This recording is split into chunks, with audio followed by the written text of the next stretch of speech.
Hello guys, magandang araw sa ating lahat. Ngayong umaga meron tayong i-repair na flat iron. Dinala to kahapon. Hindi ko lang siya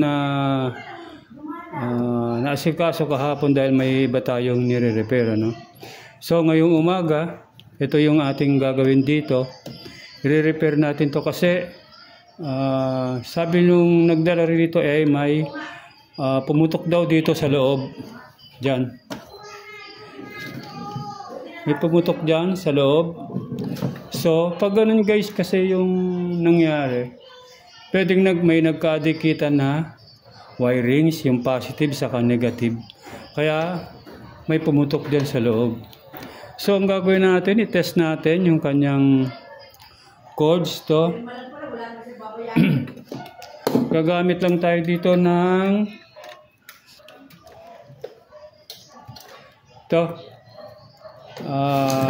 analog tester. Ito guys, naka set na to sa times 10 lang tayo. Zoom natin muna para makita natin. Ayan. Ito guys, sa pointer na to, dito natin malalaman kung grounded o hindi itong kanyang cords. Pag gumalaw itong pointer na to, pag gumalaw yan guys, na dinikit natin tong pinagdikit natin to test rod dito sa terminal nitong cords, dito sa dalawa na to, pinagdikit natin to. Pag pumalo ito guys, grounded, pwedeng may nagdikitan dito sa loob na wire. So nakaset na yan guys times 10. Ang gagawin natin ito guys, naka-off yan dapat guys, pag naka-off ito, hindi ito papalo kung hindi grounded yung wirings dito sa loob. Ayan. Kasi ang on nito, itutulak mo nito pag ganito. Ayan. Ngayon, balik mo dito sa 0. Wala yan. Wala yung connection. No. Ngayon, itidikit natin tong test rod dito sa dalawang terminal ng ito cords, positive, negative. Ayan guys, nakita nyo, pumalo yung ating pointer. Pumalo siya pero naka-off pa yung ating flat iron. Dapat guys, hindi ito pumapalo kung naka-off ito. Papalo lang ito kung hindi grounded guys Kung hindi grounded yung loob nito, yung wirings, hindi yan papalo.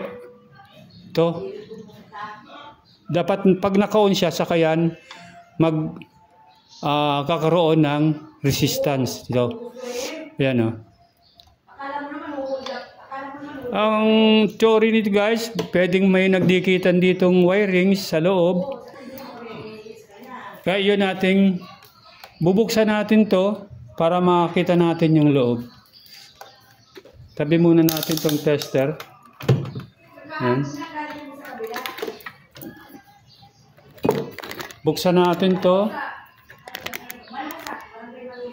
Tanggalin lang natin tong tornilyo na to. I-unscrew natin.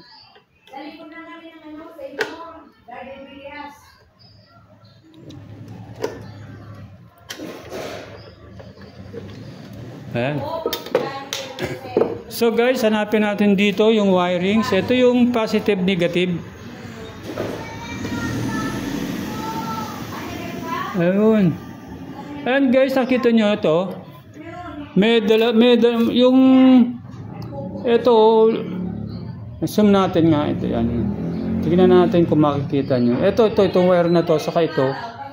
Posibleng nagkadikitan to ganito. Kasi open na Ayan ito. Ayan, itong dalawa na to. Maaring nagkadikitan to sa loob. Yan, nagkaganyan siya. Kaya pumutok. Itong ano, may pumutok sa loob.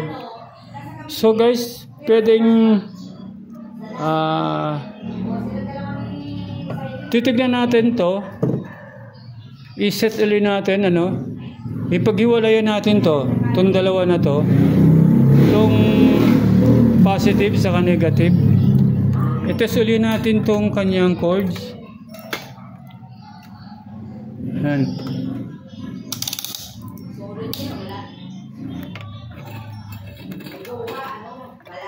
Ayan guys, ano.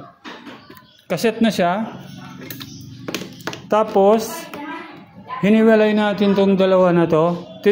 Titignan natin kung walang na-damage na iba. Dapat guys, dahil magkahiwalay na to, hindi na siya papalo yung ating pointer. Yan. Pagdikitin natin ulit, test natin, ayan, ganyan. Ayun. Ayun guys, kita nyo, gumagalaw siya. Pero magkahiwalay na to ha. Dapat wala ng palo yan. Ngayon, pwedeng nandito yung sira nito. Sa loob nitong cords na to. Test natin siya, no? Test natin to. Kunin muna natin itong isang terminal. Yan. Tapos, dikit natin dito sa dalawa na to. Ito guys yung wirings ng cords. Ito yung line 1. Ito naman yung line 2. Ngayon, ilagay muna natin sa line 1.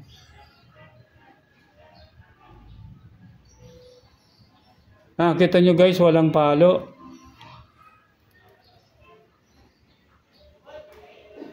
Ayan, may palo na siya, no? Ito yung kulay brown. Ito yung line 2. Itong isa na to. Ito. Ngayon, dito naman sa kabila. Ito yung line 1. Tingnan natin dito sa line 2 kung papalo siya. Ayun. Tapos dito sa kanyang linya rin na ito. Ayan, pumalo din. So guys, kaya pumapalo ito, saka ito, grounded yan dito sa loob. Dapat guys, walang palo yan kasi magkaiba yan ng linya. Ito yung line 1, line 2. Ito yung line 2, tapos ito naman yung line 1. Itong isa na to. Ito yung line 1, ito yung line 2, yung una nating tinesting. Yun yung line 2. Ngayon, pag-test natin sa line 1, dito, dapat dito lang yan sa blue. Magkakaroon ng palo. Yan.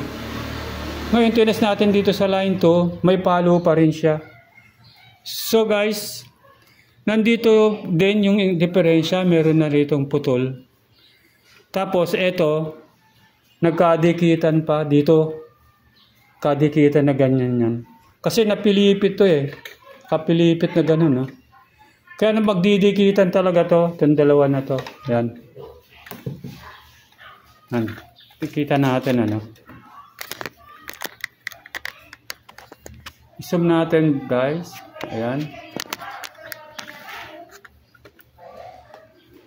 Ito yun, no, yung dalawang wires yan.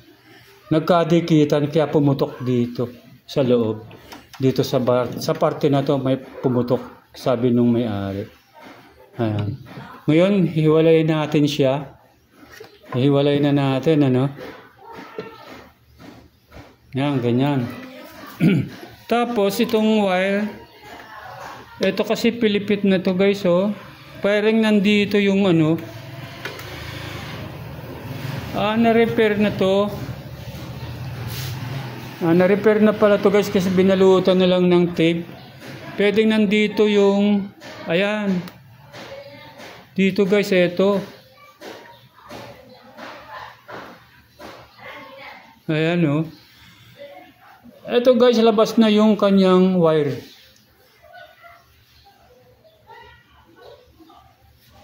Ito. Ano? Ito guys, labas na oh. Pwede dito nagkadikitan pa rin sa ano na to. Kaya may pumutok dito sa loob. So guys, gagawin natin, puputulin na lang natin to, no. Maghahanap tayo ng panibagong cords na ganito. Kasi pag kinabit pa natin to, wala na. Hihigsi itong ano, kanyang wire. Yung cords niya hihigsi. Ang gagawin natin dito guys ay puputulin na natin to.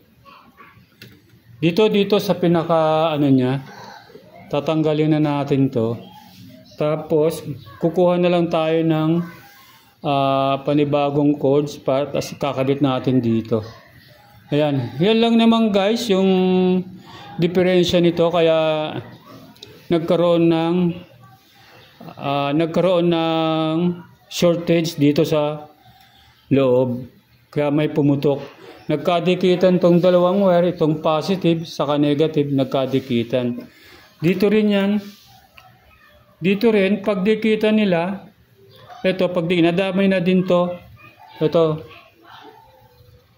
itong dito siguro may dugtungan dito, o pwedeng nabalata na yung ano niya, yung pinakabalot niya natanggal na. Ayan. Yan lang guys yung diferensya nitong flat iron na to. Nagkadikitan lang sila ng positive saka negative. So ang gagawin na lang natin, putulin na lang natin to dito. Ayan. Tapos bibili na lang tayo ng wire. Yan. Bibili na lang tayong wire nito.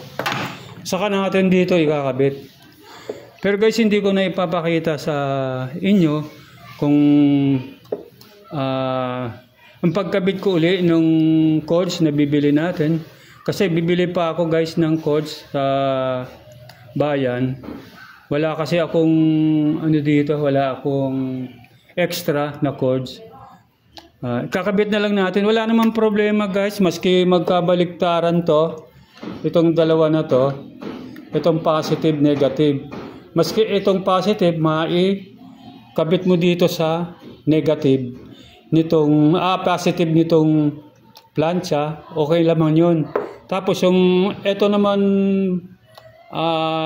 itong line itong line 2, maski may ikabit natin dito sa, pwede yan. Kasi ang ating ano dito, ang ating connection ng ating current ay hindi siya negative to positive. Negative to negative, positive to positive. Yan. Ano guys? So putulin na natin ang ating video. Yun lang naman ang diferensya nito, nagkadikitan lang sila dito, kaya may pumutok sa loob. So nadamay itong cords, kaya ang gagawin natin ay papalitan natin siya. Hindi na natin to ikakabit kasi baka yung pa magindalahan para magkaroon tayo ng sunog. So bibili na lang tayo ng bago, no? Gagawin natin, lalagay ko lang muna to at putulin na natin tong video. Ganun lang naman yung guys, napakadaling ayusin o napakadaling ikabit. Ayan.